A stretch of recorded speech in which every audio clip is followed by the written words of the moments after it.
Buenos días, Bella, ¿cómo estás? Bienvenidos a otra entrega de Cielos Sonoros, el lugar donde todo vibra, donde recordamos que somos música. Y estamos ya en el día miércoles santo, el miércoles de la traición, como se llama. Vamos a comenzar cantando una antífona de las vísperas que se va alargando en los días siguientes, agregándole cosas, y que tiene que ver con Cristo que se entrega a los brazos de la muerte. Christus factus et pro nobis,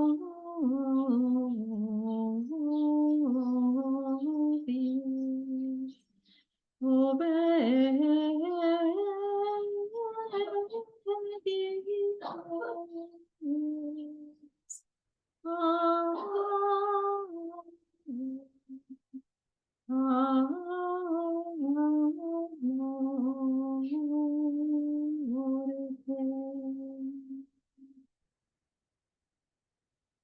Bueno, y vamos a comenzar hoy con lo que se llama generalmente el miércoles de la traición, el momento en que Judas sale del lugar donde están comiendo Jesús con sus discípulos y donde ha sido como descubierta para todo el mundo que uno de ellos lo va a traicionar. Y Jesús dice: el que ponga el bocado, el que le entregue este bocado, ¿no? Y se lo da a Judas. Y sale a hacer su tratativa con los jefes de la iglesia judía, ¿no? Con los miembros del Sanedrín. Estos días estuvimos compartiendo acerca de los acontecimientos relatados en los evangelios canónicos y que se han compartido, se comparten en la liturgia de estos días, el domingo, el lunes y el martes. Y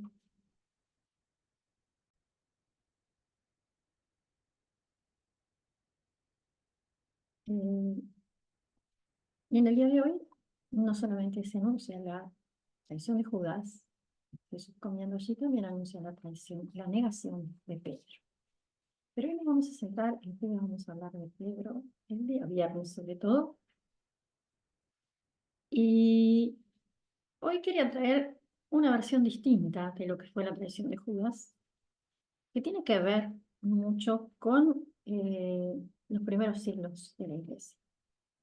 O sea, recordemos que los evangelios, todos los evangelios, fueron escritos después del año 70 o alrededor del año 70, 80 de nuestra era. ¿Qué implica esto? Que ya habían pasado muchos años de los acontecimientos y que todo lo que se había transmitido hasta ese momento era vía oral. ¿Sí? Y cosas que quienes sabían escribir dentro de ese mundo, que no eran todos, tomaban nota de algunas cosas. Y así fueron construyendo. Los evangelios no fueron escritos por ninguno de los apóstoles, aunque lleven sus nombres,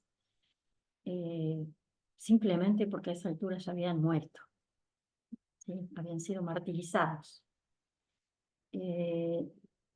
Lucas, de hecho, Lucas nunca conoció a Jesús.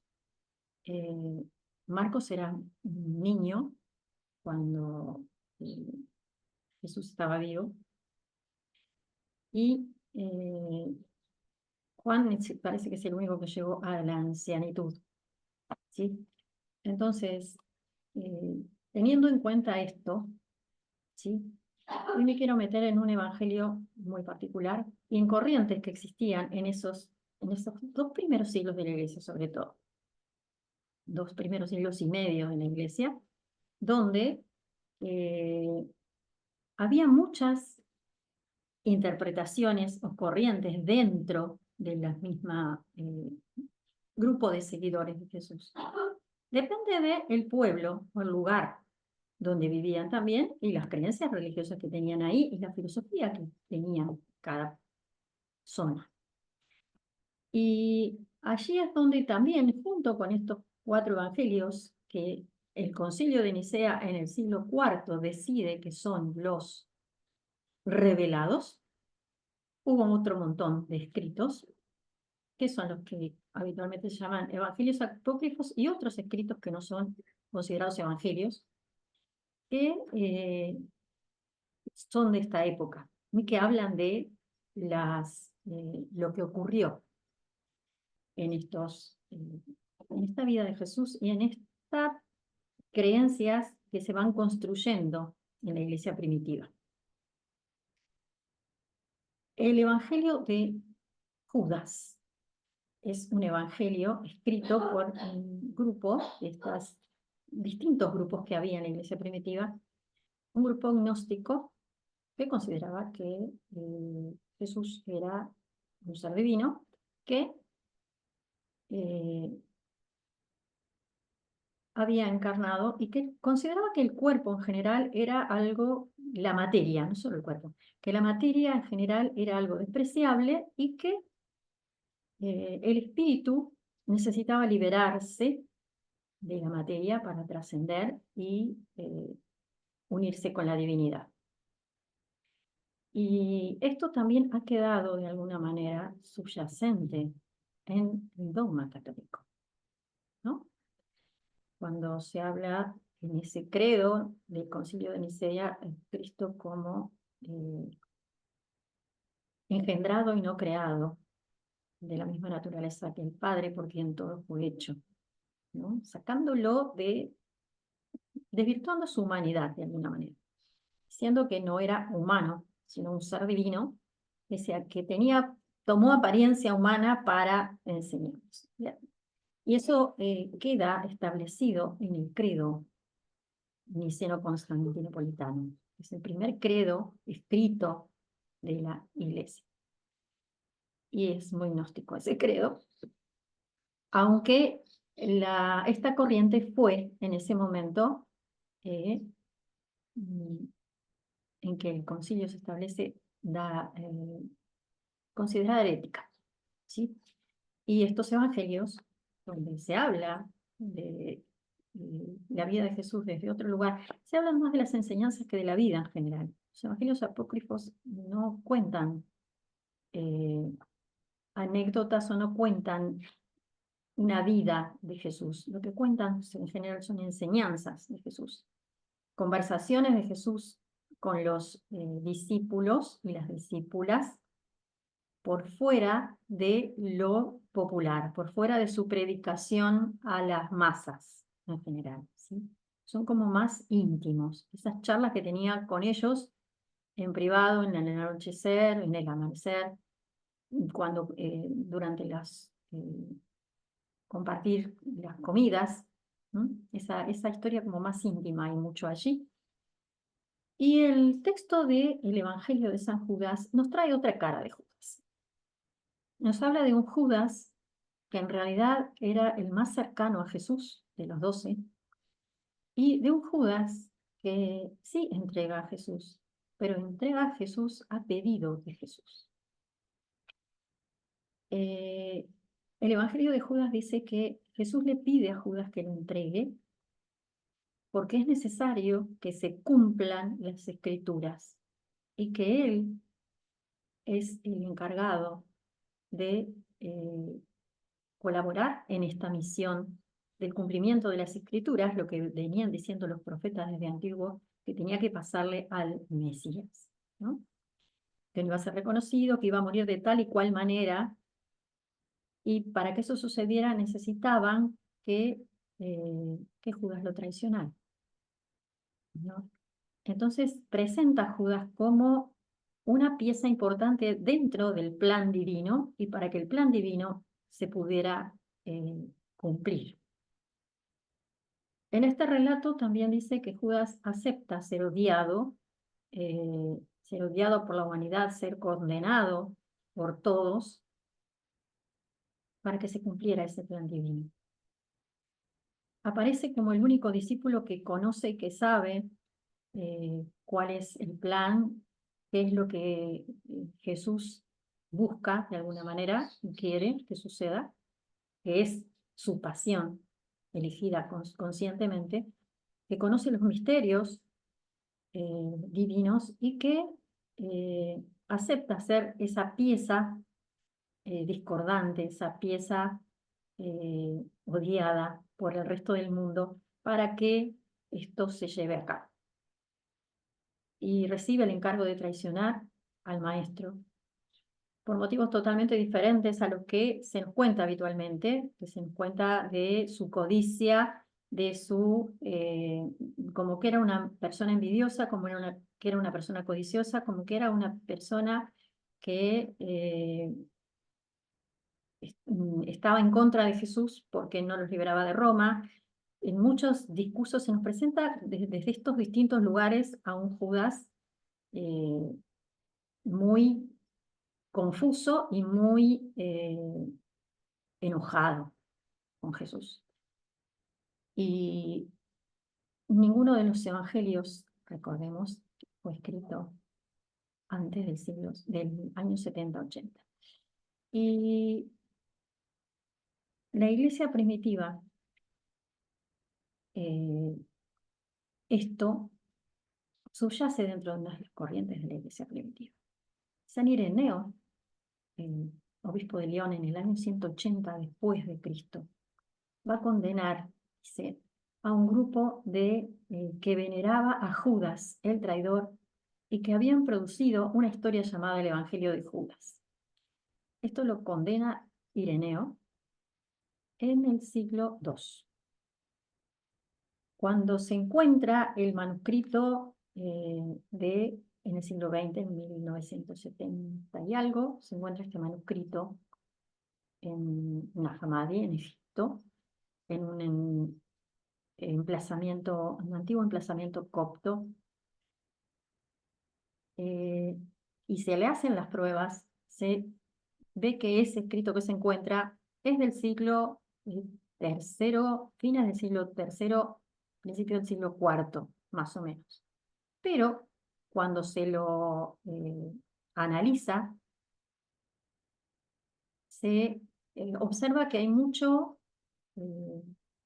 manera de escribir, mucha manera que tiene que ver con términos griegos, que fueron los términos en que fueron escritos eh, los textos de los evangelios canónicos y también de los escritos de la época, ¿no? Los escritos del primer siglo de la Iglesia.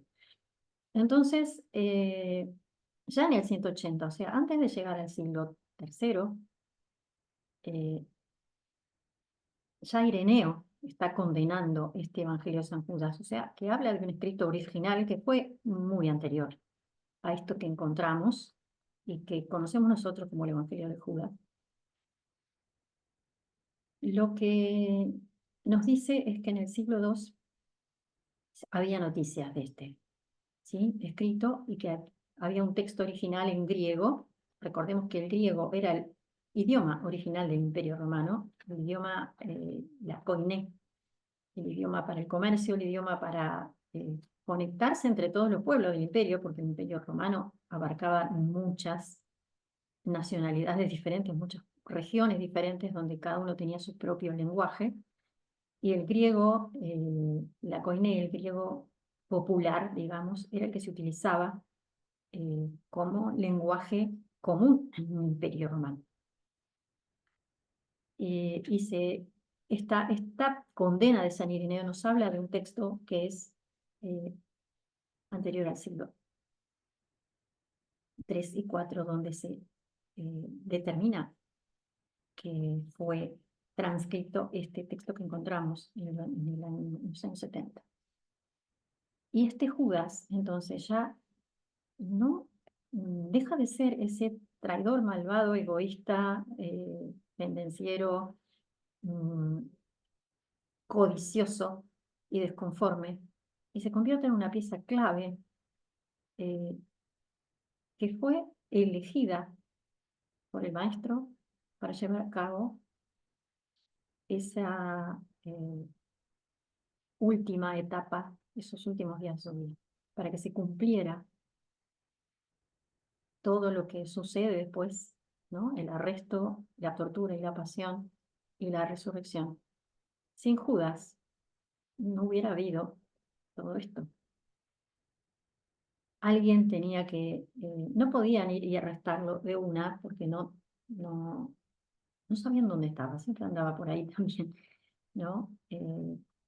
Pero es como que uno de los suyos fuera el que lo entregara, hacía que también, de alguna manera, eh, el Sanedrín se lava las manos, pero también trata la Iglesia de mostrarnos a un Judas como un prototipo de judío, ¿no? Los judíos que no estaban de acuerdo con Jesús, porque no estaba, a ver, no todo el pueblo lo seguía, vamos a ser sinceros. Eh, no era que estaban las clases pudientes en contra y todo el pueblo lo apoyaba. Dentro del pueblo había de todo, como siempre lo hubo y como siempre lo hay en las comunidades humanas, ¿sí? Y se nos presenta acá a Judas como la Iglesia presenta a Judas en general en los relatos, sobre todo en las interpretaciones, porque el relato evangélico es muy escueto. Las interpretaciones que se hacen siempre se lo presenta como este prototipo del judío desconforme, el que quería la liberación de Roma a toda costa y que al darse cuenta que Jesús traía, no iba por ahí, está como muy enojado, muy rencoroso. Esa es la interpretación que se da habitualmente de la persona de Judas, ¿sí? Yo les quería traer esta otra versión que eh, nos hace pensar simplemente. Ya les he dicho en estos días pasados que no podemos leer la Biblia y los Evangelios como un relato histórico. No es un relato de historia lineal como hemos creído o nos han enseñado o hemos entendido por nuestra manera de pensar lineal, ¿no? No es historia, no es historia y nuestra historia no es lineal tampoco. Pero bueno, eso es otro tema. Eh, pero ese tiempo en que toda esta literatura fue recopilada, fue escrita, es un tiempo muy caótico. Es un tiempo marcado por una gran persecución de los seguidores de Jesús. Los primeros siglos, sobre todo el primer siglo y medio de la Iglesia, la comunidad de personas que seguían a Jesús es- estaban escondidos, ¿sí? Se reunían a escondidas, se reunían en lugares secretos, se reunían de noche, porque eran perseguidos. Eran perseguidos, eran encontrados, eran todo el tema del martirio de los primeros cristianos, eh, es de esta época, ¿sí? Las catacumbas, donde eran enterrados los cuerpos de los mártires, es todo en esta época. En esta época es que son asesinados y martirizados los apóstoles y muchas mujeres también. La iglesia primitiva se organizaba de una manera muy orgánica en el sentido de comunidad, ¿no? Había una estructura muy silenciosa en las cuales las mujeres tenían un gran protagonismo. En primer lugar, porque se reunían en las casas de familia. Eh, y San Pablo es el que le da la estructura básica de la iglesia como la conocemos hoy, es una organización paulista. En realidad tendría que ser la iglesia de Pablo, no la de Pedro, ¿no? Pedro era un pescador bastante ignorante en lo que se refiere a letras, leyes y todo lo demás. Era un simple pescador. Eh, con una gran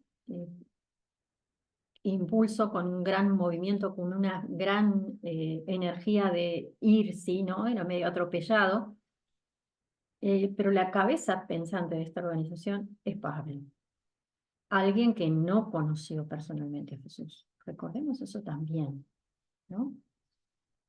Lucas, el evangelista, conoció a Jesús a través de la predicación de Pablo. Nunca conoció a Jesús. Entonces, a la hora de escribir supuestamente su evangelio, él y sus discípulos viene de relatos, de cosas que les fueron contando no solamente otros discípulos, sino las discípulas, las mujeres, eran las que estaban siempre ahí, en silencio, calladitas, pero estaban siempre ahí. Hay una corriente que habla de que Jesús no solamente eligió 12 discípulos varones, sino que eligió 12 mujeres también, que iban con él a todas partes y formaban parte del círculo íntimo de Jesús. De hecho, las mujeres tenían un papel en esta iglesia primitiva muy importante. Se habla de mujeres apóstoles, los apóstoles no eran solo los 12. La palabra apóstol, de hecho, significa enviado, mensajero, y muchas de las mujeres eran las que transmitían las enseñanzas de Jesús de viva voz. Mujeres apóstoles, mujeres ancianas y mujeres diaconisas. Así estaba estructurada la primera iglesia, con los apóstoles, los diáconos y los ancianos. Los apóstoles eran los encargados de viajar de una ciudad a otra, de un pueblo a otro, llevando las enseñanzas, la doctrina de Jesús. Los ancianos eran los referentes que quedaban en esas comunidades, ¿no? Los apóstoles era como venían, transmitían la doctrina, enseñaban, y eso quedaba allí, esa enseñanza. Y los ancianos eran como consejeros espirituales locales a los que la gente que se iba uniendo acudía para buscar consejos, buscar enseñanzas, buscar apoyo, buscar sostén de su fe en este mundo donde eran muy perseguidos, ¿no? Y donde tenían que juntarse a escondidas. Las casas de familia eran los lugares más habituales de reunión y en lugares de noche y escondidos, ¿no? Y después estaban los diáconos o diaconisas también, que eran los encargados de atender a las necesidades de los pobres, o sea, atender a los más necesitados. La estructura de la iglesia era una estructura que estaba como organizada de una manera muy comunista, si se quiere la palabra, porque es donde todos tenían las cosas en común, cuentan los Hechos de los Apóstoles, que fue escrito por Lucas, según se dice también, donde la persona que se convertía o que se adhería a estas enseñanzas ponía todos sus bienes en común al servicio de la comunidad, al servicio de la causa, diríamos, ¿no? Hoy. Y esos bienes eran distribuidos a cada uno según se necesitaba. Así que en las primeras comunidades cristianas nadie carecía de lo que necesitaba. No era un reparto igualitario donde a todos se les daba lo mismo, sino donde a todos se les daba, todos recibían según lo necesitaban. Y esta era tarea de los diáconos también, ¿no? No necesitaba lo mismo una persona que tenía varios hijos que una persona soltera. No necesitaba lo mismo. Entonces, cada uno recibía según sus necesidades y a nadie le faltaba lo básico, lo necesario para vivir. ¿Mm? Y en, en esta estructura donde estaban los apóstoles que viajaban, los apóstoles y las apóstoles que llevaban la doctrina y la enseñanza, los ancianos, que eran los que después que los apóstoles pasaban por allí, sostenían la comunidad local como figura de apoyo y de autoridad local, y los diáconos que se movían entre todos esto, viendo qué necesitaba cada uno y que a nadie le faltara lo necesario. Y Judas, después de su traición, volviendo al día de hoy, también hay como dos relatos diferentes de cómo muere Judas. Así que Judas, después de traicionar a Jesús, se suicida, nos dicen en los evangelios, Y en los Hechos de los Apóstoles, contados por Lucas, dice que Judas compró un campo con ese dinero y que allí se cayó por un barranco, por un precipicio y se estrelló y se abrió la cabeza. Entonces, ¿cómo murió Judas? Tampoco sabemos, ¿no? Hay dos relatos distintos. Lo que queda en el aire de esa muerte de Judas es que Judas se sintió muy dolorido, muy culpable, muy angustiado por lo que había hecho. Según la doctrina que se nos eh, cuenta en las predicaciones, según las interpretaciones que se nos da, Judas se sintió como culpable desde este lugar de es imperdonable, no merezco vivir, ¿no? Como que cayó en un pozo depresivo espantoso y se suicidó, como miraríamos hoy, o como se ve generalmente la cabeza de un suicida. Sin embargo, está esta otra de se sintió tan dolorido por lo que había hecho que no toleró seguir viviendo después de haber traicionado al maestro, ¿no? Sintió que no merecía ser, eh, seguir viviendo. Y también enfrentarse, no se animó a enfrentarse con lo que le esperaba, ¿no? De ser señalado, de ser condenado. ¿El qué dirán de ser un traidor cuando en su corazón en realidad amaba a Jesús y había hecho lo que había hecho porque él se lo había pedido? Entonces, ¿qué pasaba dentro de Judas? Es algo que no sabemos, que nunca vamos a saber y que no importa. Y este es el mensaje que quiero dejar muy grande en esta Semana Santa. No importa.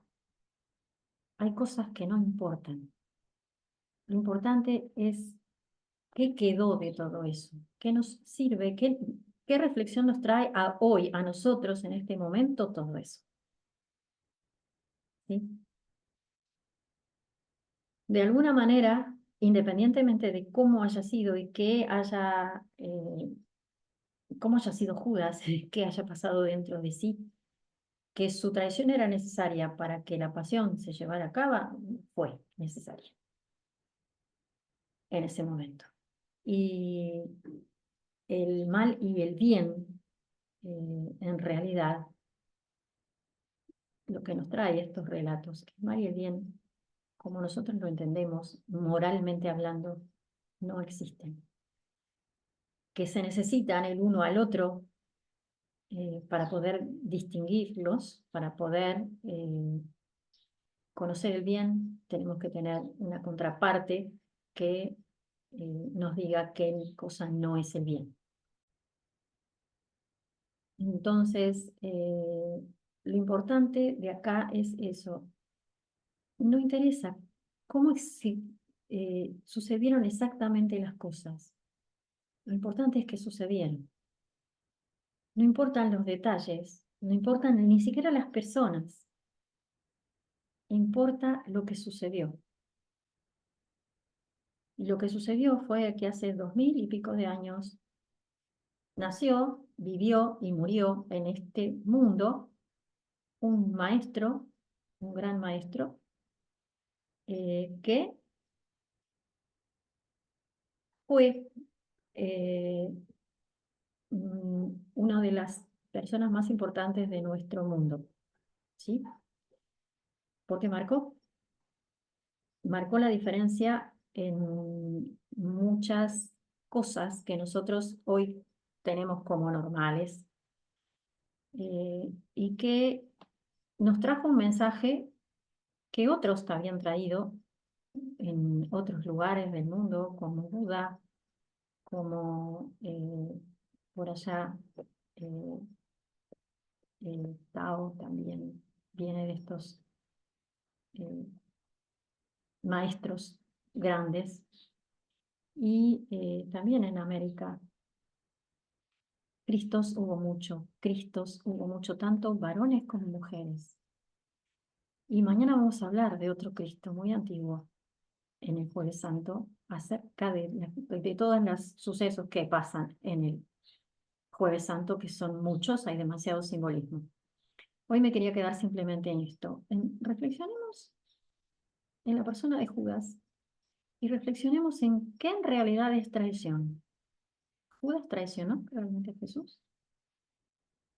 ¿O Judas hizo algo que se le pidió que hiciera para que se cumplieran las Escrituras?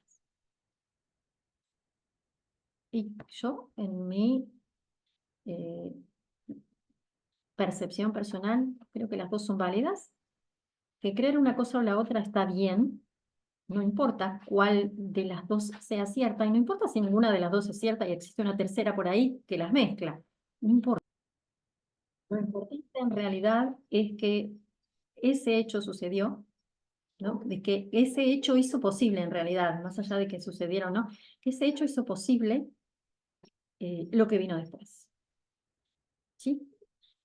Así que reflexionemos simplemente sobre qué es traición y qué no es traición. De hecho, la palabra traición tiene el mismo origen que la palabra tradición, ¿no? Traición significa entregar, tradición significa entregar, ¿no? El tradere, que viene de este entregar. Entrego algo o entrego a alguien algo, ¿no? Algo que quiero que sea conservado en la tradición, ¿no? Entrego un conocimiento, entrego un objeto, entrego algo que quiero que se conserve, lo entrego. Eso es la tradición. Conservo, sigo haciendo la receta de mamá y se la paso a mi hija y se la paso, ¿no? Y se sigue haciendo con esa tradición familiar, por ejemplo. Y la palabra traidor viene tiene la misma raíz, entregar algo. Y si esta traición de Judas en realidad es una manera de entregarle al mundo